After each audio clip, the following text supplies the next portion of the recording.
Estimados alumnos de Econometría 2, continuando con los temas de serie y tiempo, veamos ahora vectores autorregresivos, parte 1. Vectores autorregresivos, VAR. El análisis ARMA es un análisis univariado. Sin embargo, en economía lo común es trabajar con más de una variable económica y su interrelación. Extendiendo el análisis ARMA, definamos a un vector de variables económicas estacionarias, llamémoslo xt, formado x1t, x2t hasta xmt, es un vector de m variables, el cual va a ser explicado por su comportamiento pasado. El caso más simple es el modelo var1, que tiene esta forma. var1 tenemos al vector xt en función de una matriz A0 más A1, xt menos 1 más e sub t. En el var1, A sub 0 es un vector columna de parámetros m por 1. Este de aquí. A sub 1 es una matriz m por m de parámetros. Y E sub t es un vector de columna de errores del modelo VAR. Se asume que el vector ET tiene media 0 y matriz de varianzas y covarianzas, tal como vemos aquí, donde aquí tenemos las varianzas de cada uno de esos errores, del primero, del segundo hasta el del M, y las covarianzas entre ellos. Ojo, no estamos asumiendo que estos errores son ruidos blancos, solamente son errores que tienen media 0. Cada uno de ellos tiene su propia varianza constante y tiene ciertas covarianzas. En el módulo 1, el módulo var, cada variable en xt se explica por su pasado y por el pasado de las demás variables. Por ejemplo, si tuviéramos un var de solamente dos variables, tendríamos la primera, la x1, que estaría en función lineal del x1 rezagado y del x2 rezagado. Y asimismo la x2, que también está en función del x1 rezagado y del x2 rezagado, más el error. Y estos A10, A11, A12 son los coeficientes. Entonces noten, cada una de estas ecuaciones es del tipo AR, porque acá tengo x1 que depende de su pasado y asimismo del pasado de la otra variable. Es una especie de un AR con un regresor X rezagado. Estacionaria del VAR. El vector xt será estacionario si presenta un comportamiento estadístico estable en el tiempo. Típicamente tenemos medidas constantes para todo el vector, varianzas constantes y autocovarianzas que no dependen de t, sino solo de la distancia. Asimismo, ante shocks en las variables, aunque el sistema en su conjunto presente movimiento en el corto plazo, deberíamos esperar que en el largo plazo se produzca una reversión a la media de todos los componentes del vector xt. El vector xt es estacionario si sus dos primeros momentos son invariantes en el tiempo. Es decir, va a ser estacionario si tiene una media esperanza de xt igual a mu para todo t y las varianzas y autocovarianzas va a depender solamente de la distancia en el tiempo s. Por ejemplo, aquí tengo el valor esperado de xt menos mu y xt menos s menos mu traspuesto. Como x es un vector columna, cuando hablemos de varianza, hablaríamos de la matriz de varianzas y covarianzas de los x. Eso sería en el caso que tenga s igual a 0. Y para s igual a 1 tendría la autocovarianza de xt, la covarianza de xt con xt menos 1.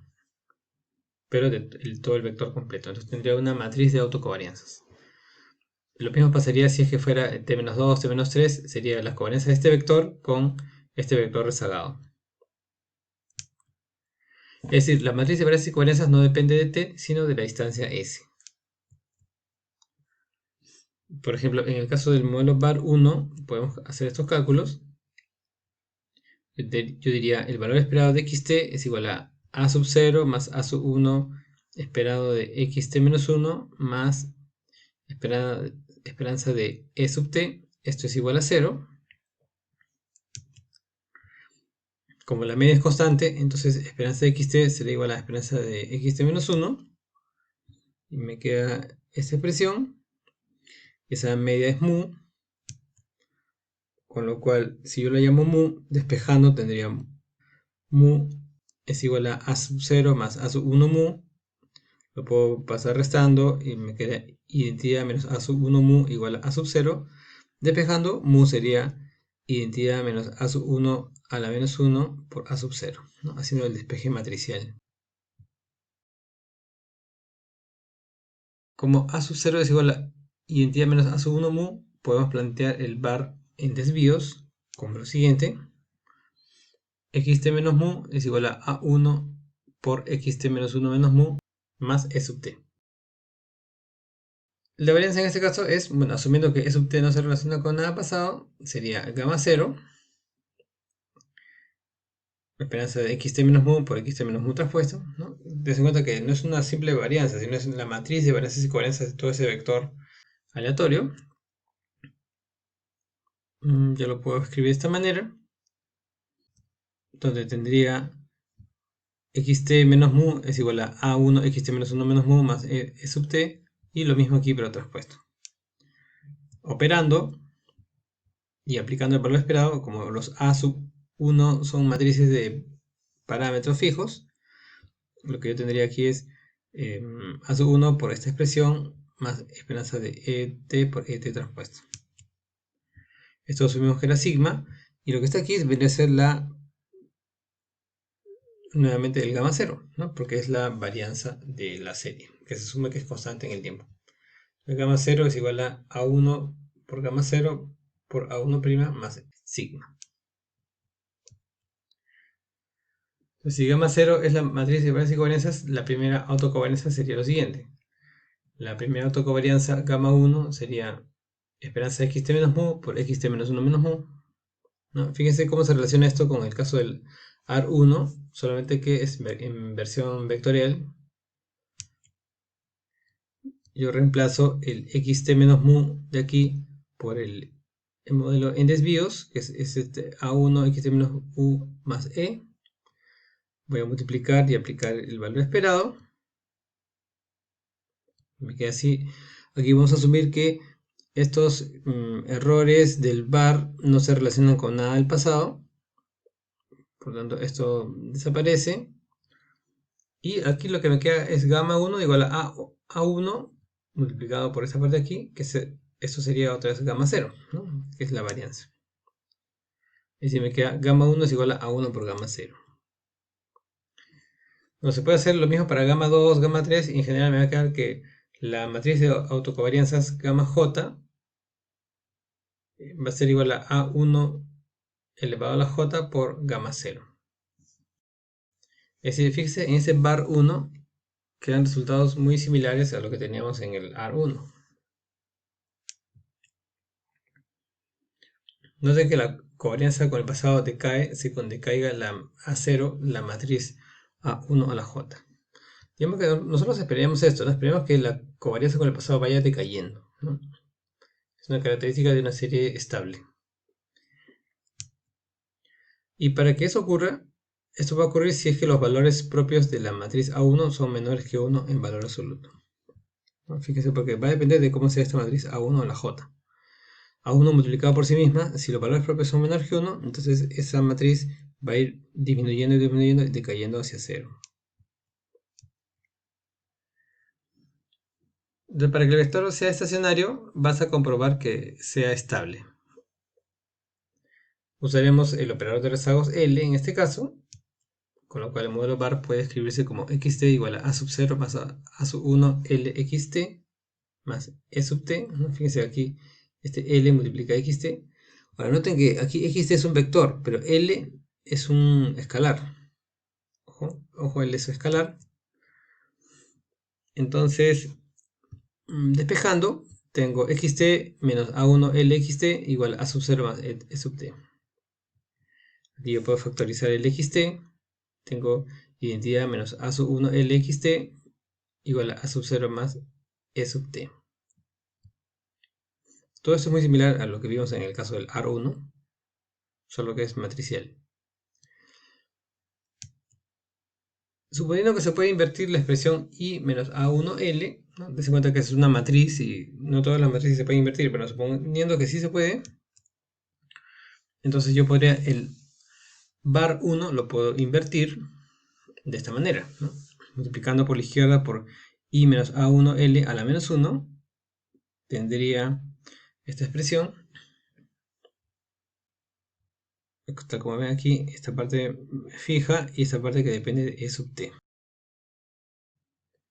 En donde por matemáticas lo que resulta es que I menos A1L a la menos 1 es igual a 1 más A1L más A1 cuadrado L cuadrado más sus puntos suspensivos. Es decir, esto es el equivalente a la suma geométrica que teníamos en el caso de los modelos ARMA, solo que en versión matricial. Entonces, lo que vamos a tener aquí es que se van a generar sumas geométricas en este lado. Ahora, y como L por A sub 0 es igual a A sub 0, porque el operador de rezagos no le hace nada a las constantes, entonces aquí yo puedo obviar el término L, me queda I menos A1 elevado a la menos 1 por A sub 0, este vendría a ser una suerte de media mu, y en cambio aquí en el lado derecho, la suma geométrica va a generar una sumatoria infinita de estos residuos como si fuera un MA infinito. Entonces va a tomar esta forma, xt es igual a mu, la media del vector, y esta suma infinita de estos t-1, que es una suerte de parte MA infinita. Entonces esta expresión tiene la forma de un MA vectorial infinito. Pero para que la suma infinita, esa suma de valores, converja a algo fijo, es necesario que lo siguiente, se necesita que las raíces del polinomio formado por el determinante I menos A1L igual a 0 caigan todas fuera del círculo unitario. Se calcula el determinante de identidad menos A1L, que vendría a ser el IT menos A1L, viene a ser la versión matricial de lo que era el polinomio phi de L. Se calcula el determinante igual a 0, ojo que L es un escalar, se despeja y se obtienen las raíces, y todas ellas deben caer fuera del círculo unitario para que sea estable. Una forma alternativa de ver esto es a través de los valores propios.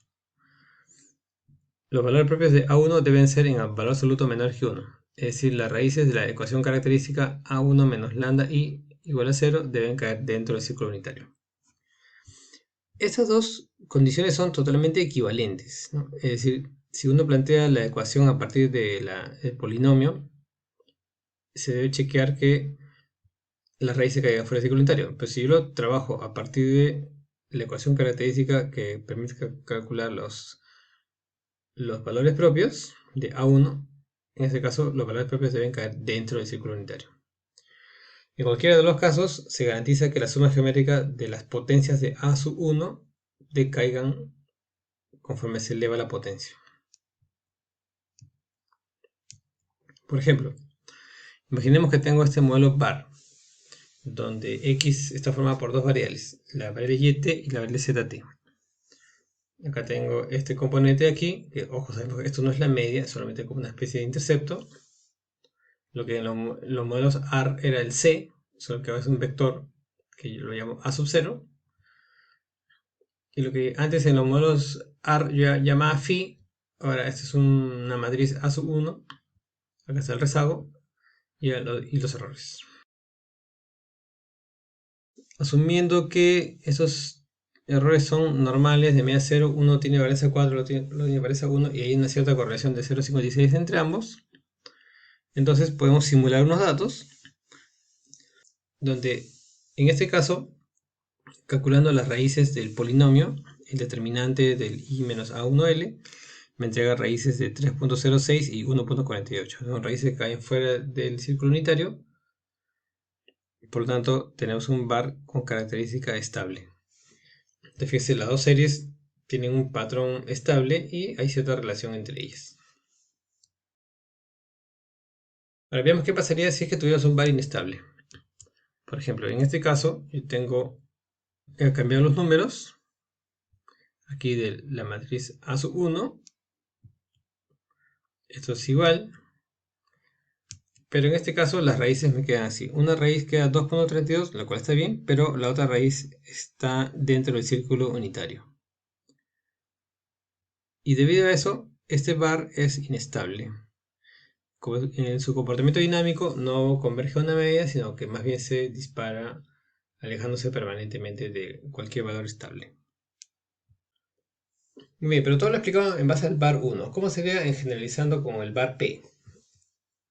Generalizando el modelo bar con P rezagos, tipo bar P, es solamente ir añadiendo más y más rezagos y también añadiendo más matrices. Bueno, en este caso del bar P, usando el operador de rezagos y despejando, lo que tendría yo es una suerte de polinomio matricial.